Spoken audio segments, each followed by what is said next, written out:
والتين والزيتون وطور سينين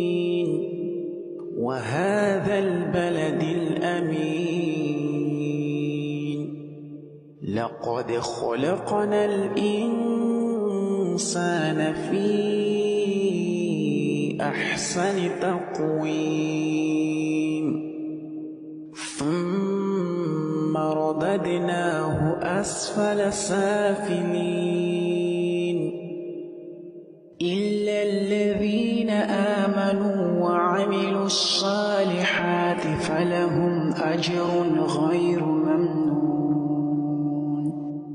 فما يكذبك بعد بالدين أليس الله بأحكم الحاكمين